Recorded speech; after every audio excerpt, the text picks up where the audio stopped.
Good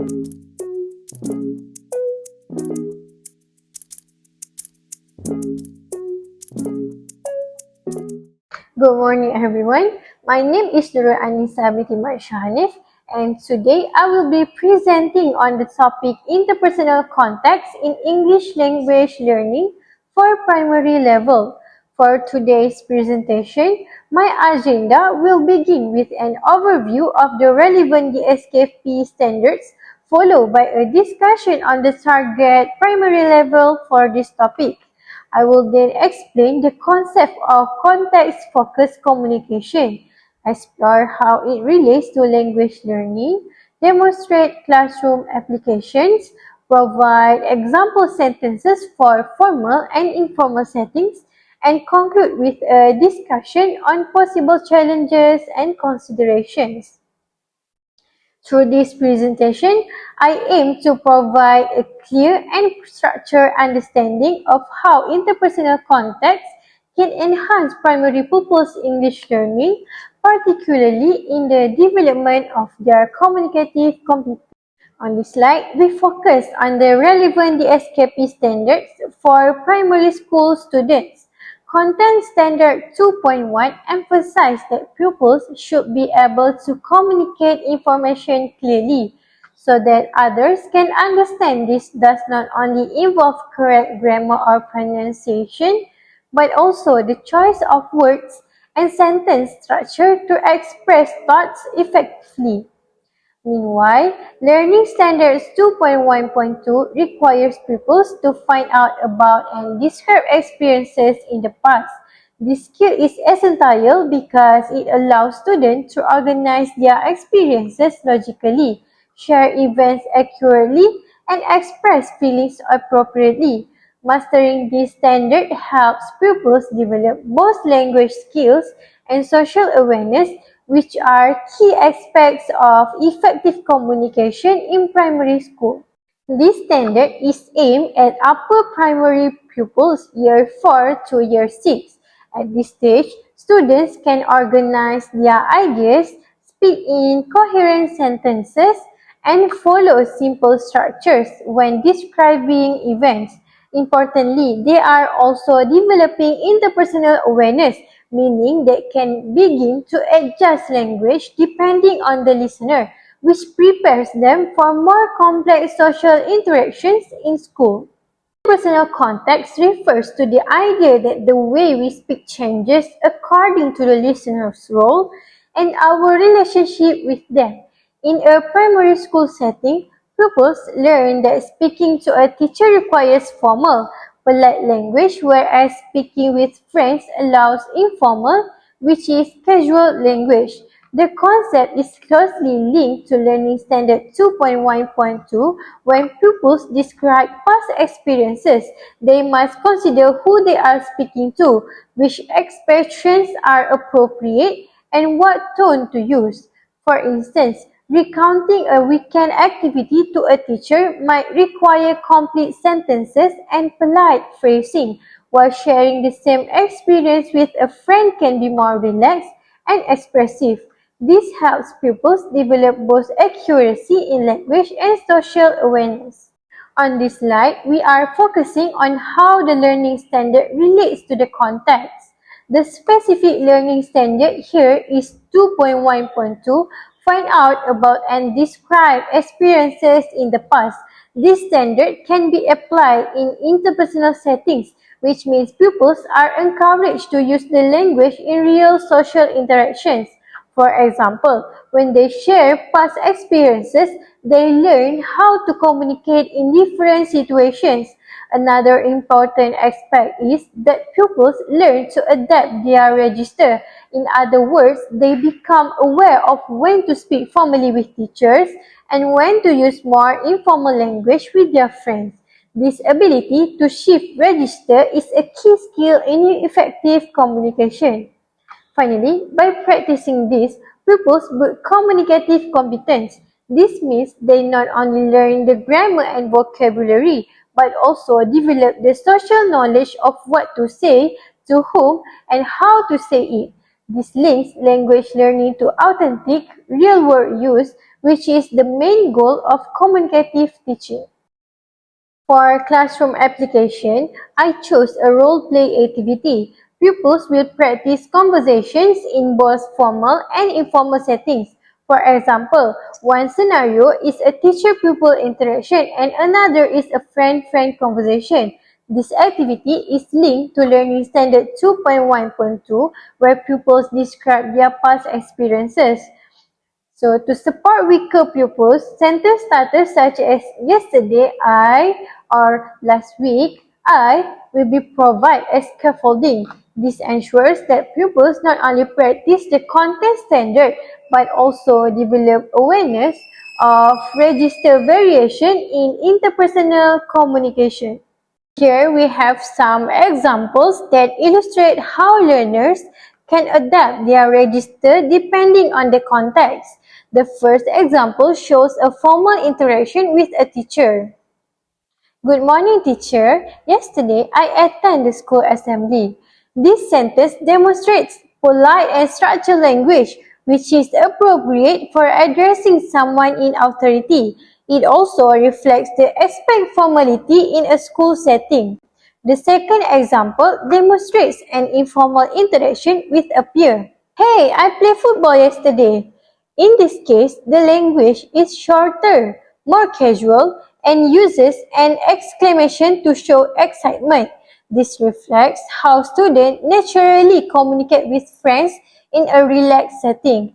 By contrasting these two examples, we can see that pupils are not only practicing grammar and vocabulary, but also learning how to adjust their language based on the audience and situation. This skill is essential for developing pragmatic competence and effective communication in real life. Students face several challenges in developing language skills, especially when they need to adjust their use of language according to context. So, I will begin with the first point, which is pupils struggle to select appropriate register. One recurring challenge for Malaysian primary pupils is their struggle to select the appropriate register when communicating. In informal settings, such as when talking to peers, pupils naturally use relaxed and colloquial English. However, in formal settings, like addressing their teacher, they often become unsure about the correct level of politeness, tone, and sentence structure. This shows a gap in register awareness and highlights the importance of teaching pupils how to adapt language use according to context. As Keshnatan and Aziz 2020-21 point out, Malaysian ESL learners often lack the pragmatic knowledge to vary their speech based on the formality of interaction, which limits their interpersonal communicative competence. The second one is lack of confidence in formal interactions. Confidence has also been consistently highlighted as a major barrier to effective speaking in English. Many pupils are willing to speak informally with friends, but when placed in a formal situation, such as answering teachers' questions or speaking in front of the class, they become anxious, hesitant, or completely silent. Subramani and Madin Kuti 2020-25 in their action research with introvert Malaysian primary school pupils found that learners exhibited low confidence and high anxiety during formal speaking tasks. Their study demonstrated that even capable learners held back because they lacked assurance in their language ability. However, when pupils were provided with supportive scaffolding through AI assist practice, their confidence gradually improved. This finding reinforced that confidence must be built alongside language skills to encourage active participation in formal classroom communication. So the third one is limited vocabulary for expressing past experiences. Another challenge is the limited vocabulary among primary pupils, particularly when narrating their past experiences. Speaking tasks that require learners to describe events from yesterday, last week, or during holidays are often difficult because pupils cannot recall the necessary words. This lack of lexical resources leads to hesitation, frequent pause, and in some cases, complete code switching to the first language. Rupiwin and Shah 2020-21 in their study of rural Nigerian primary learners found that pupils often cite inadequate vocabulary as a key barrier to expressing themselves in English. Without a sufficient bank of words, learners struggle not only with influency but also with accuracy, which affects their confidence and overall communicative effectiveness. Together, these challenges register selection, low confidence in formal interactions, and limited vocabulary for narrating experiences show that Nigerian primary school pupils face both linguistic and psychological barriers in interpersonal communication. Addressing these challenges holistically requires a balance of vocabulary instruction, confidence-building strategies, and explicit teaching of register variation to prepare pupils for real-life communication. Assalamualaikum and hello everyone. My name is Nur Safi Albina and I am the second presenter. The title of my presentation is Cultural Context in English Language Learning at the Primary Level. So, I choose KSSR English DSKP Year 1 Level 1. So, why Year 1? Because it is the starting point of formal schooling. At this age, students are just beginning their journey. So it is the best time to introduce not only language skill but also values in cultural awareness. If you look at the national curriculum definition at the beginning of every DSKP, it clearly says that the aim is balanced development.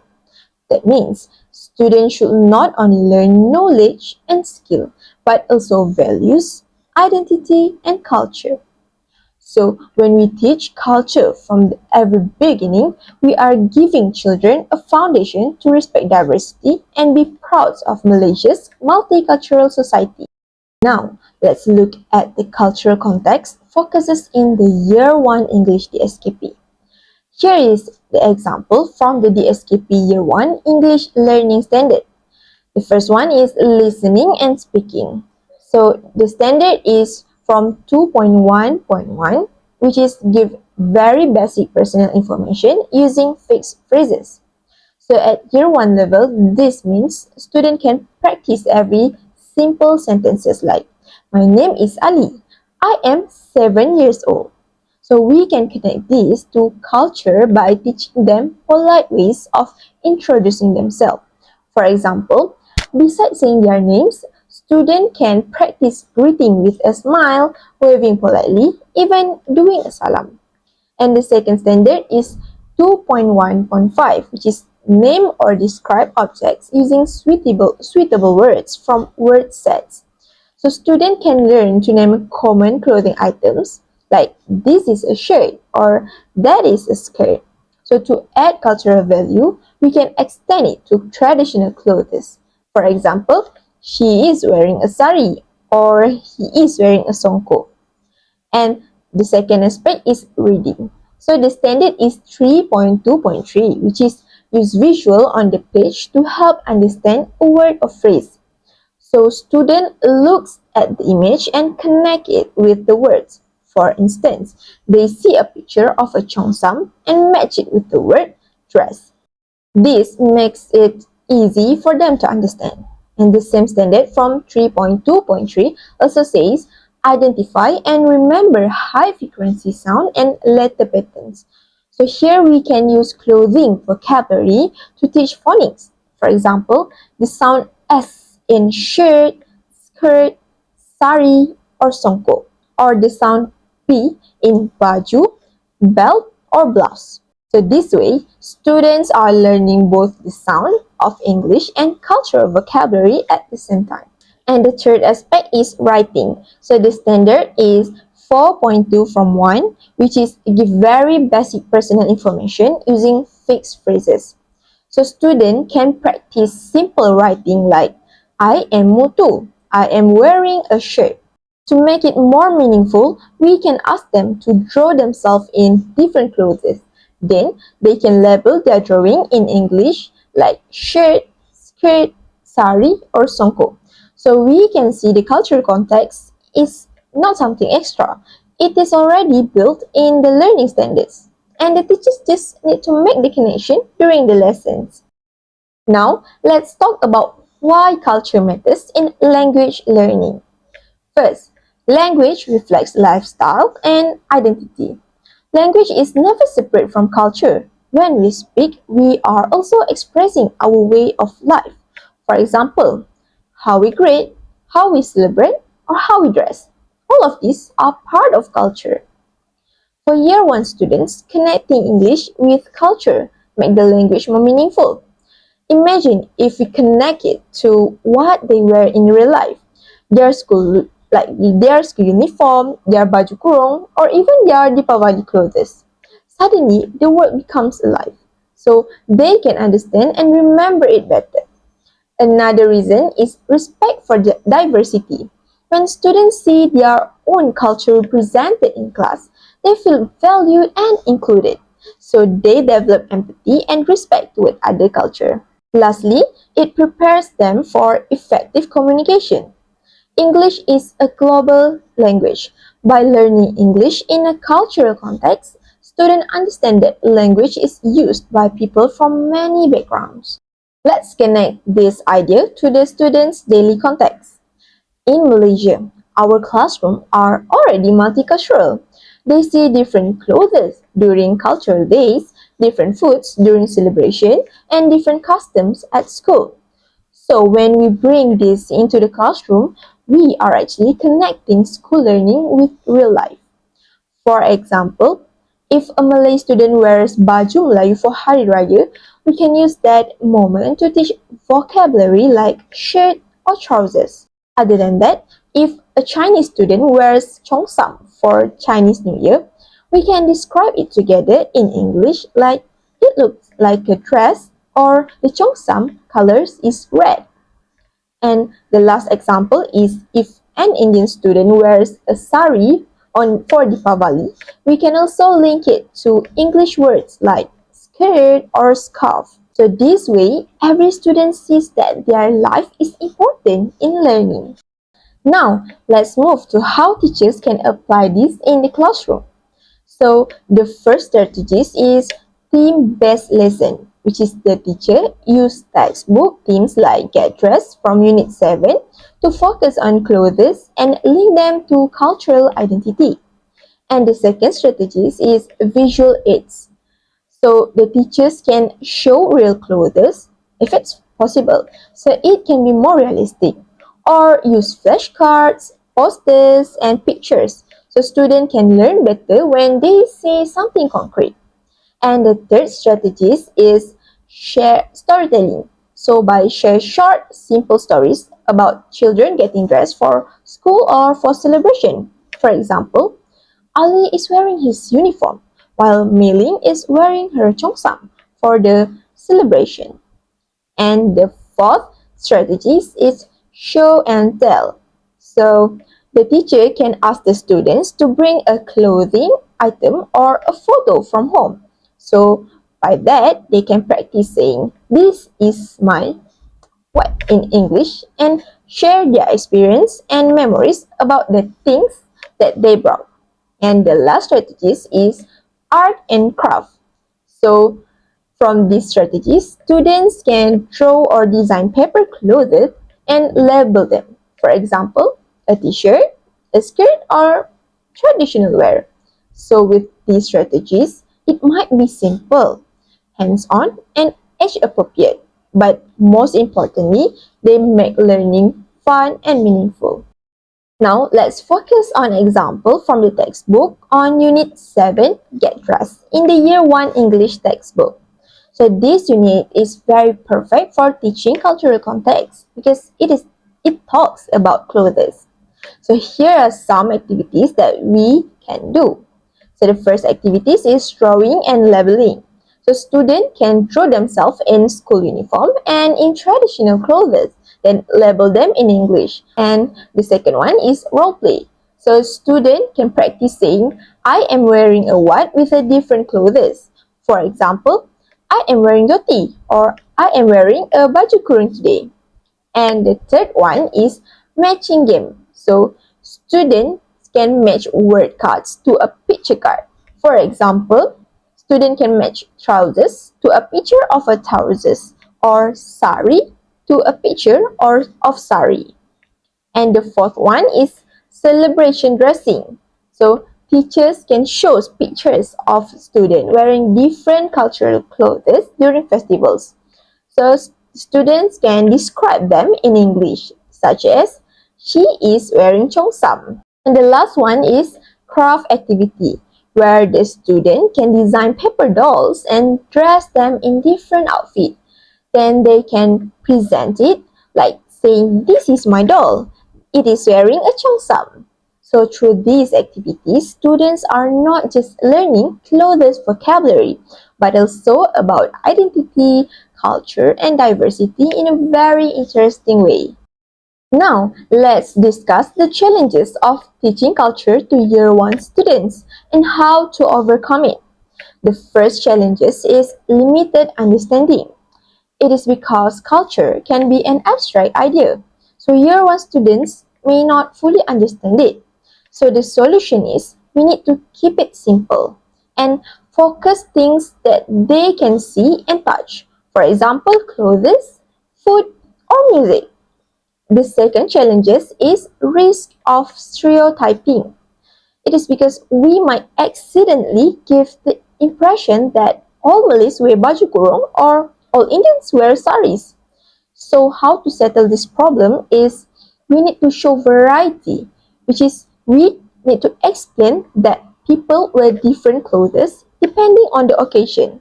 And we need to avoid saying always, since it might cause misunderstandings. And the last challenge is sensitive issues. It is because some clothing or practices might be sensitive to discuss. So the solution is we need to always be respectful. We also can present cultural example as opportunities to learn, but not to compare. So by handling these challenges carefully, we can turn them into positive learning experience. So that's all from me. Thank you. And let's move to the next presenter. Good morning, I am Nur Shasha as the third presenter, and I will continue the presentation by talking about how interpersonal and cultural contexts of English language use are connected in Malaysian primary schools. Interpersonal context is about how students use English when interacting with others. This includes talking with teachers, asking questions, giving opinions, sharing ideas, and even helping friends. It is about using English in real conversations. For the cultural context, it is about how English is used to understand and respect different cultures. For example, students may describe their festivals like Hari Raya, Chinese New Year, or Deepavali in English or share stories about family traditions. So when we combine these two, students not only practice speaking and listening skills, but also learn respect, empathy, and understanding. For instance, a student might interview their classmates about their culture tradition using English. This activity requires interpersonal skills to ask questions politely and also at the same time cultural knowledge to understand and appreciate the answers. Even with technology today, like recording videos or using PowerPoints to present cultural projects, both contexts are important. Technology is a tool, but students still need to understand how to communicate well and how culture shapes communication.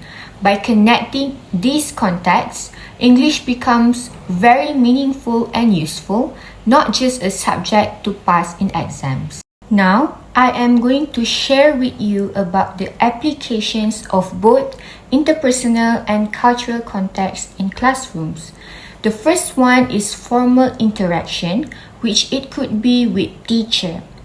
In the classroom, students use English in formal situations, such as asking questions or presenting their projects to the teacher.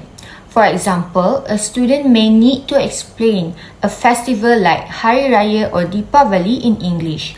They need to use a very polite language, complete sentences, and cultural knowledge to make sure the teacher understands clearly. This activity practices interpersonal skills because they have to communicate respectfully, and it also teaches cultural awareness because they explain traditions and values that may be different from their own. Through this, students learn how to speak formally while respecting cultural diversity. The other application is informal interaction, which it could be with their peers. Students also use English in informal situations with their classmates. For instance, they might interview a friend about their family traditions or maybe talk about a cultural festival they celebrate. In this situation, students practice asking questions politely, listening carefully, and also responding appropriately. This strengthens interpersonal communication because they will learn to interact with friends, and it builds cultural understanding because they learn about different experiences and practices. Informal interactions like this make English learning will be so much fun and meaningful, and at the same time, it will help students appreciate diversity in a friendly environment. So, why interpersonal and cultural contexts are very important? Firstly, English is more than grammar and vocabulary. Its main purpose is communication, which is to connect with others, express ideas, and understand different perspectives. When students use English in interpersonal situations, like talking to a friend or explaining a task to the teacher, they will practice real communication. This helps them feel more confident and willing to speak, even if they make mistakes. At the same time, learning about culture through English teaches students respect, empathy, and also understanding.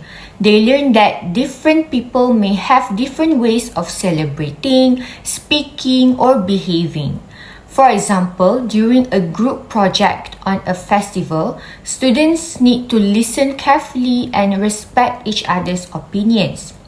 By combining interpersonal and cultural contexts, students build relationships, and also they will feel included and understand others better.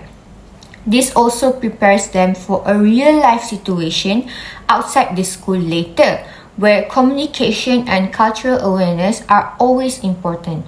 Technology can support these activities, like making videos or online presentations, but the key is how students interact and show respect.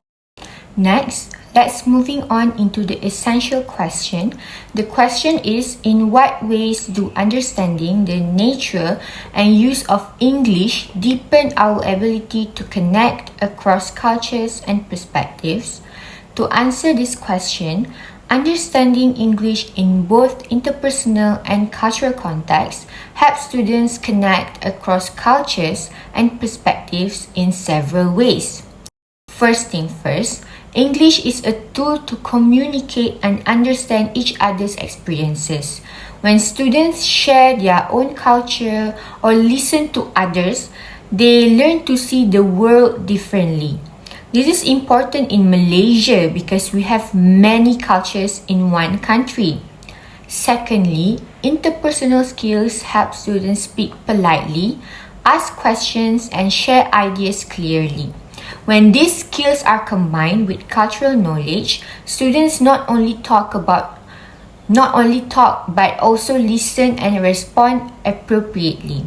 For example, a student presenting a Deepavali project in English can explain the festival and also answer classmates' questions in a respectful way. Thirdly, This understanding encourages empathy, respect, and teamwork. Students learn to appreciate differences instead of judging them. They also feel confident to express themselves, knowing that others will understand and respect their ideas. And finally, using technology alongside this context can enhance connections.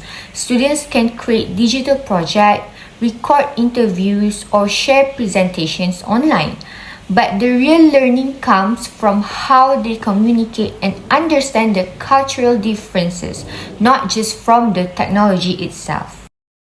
To conclude, connecting interpersonal and cultural contexts makes English learning meaningful, practical, and inspiring. Students do not just memorize grammar or vocabulary, but they will learn how to talk, listen, and understand people from different backgrounds. This context teaches students confidence, empathy, respect, and teamwork. They also show that English can be used in real life, in school, at home, and in the wider community. Technology can make learning more engaging, but the key is understanding how and why English is used. So, by focusing on interpersonal and cultural contexts, we help students connect across cultures, communicate effectively, and appreciate diversity, preparing them for both school and life. This is why these contexts are very important, especially in Malaysian primary schools. That's all from our group. Thank you.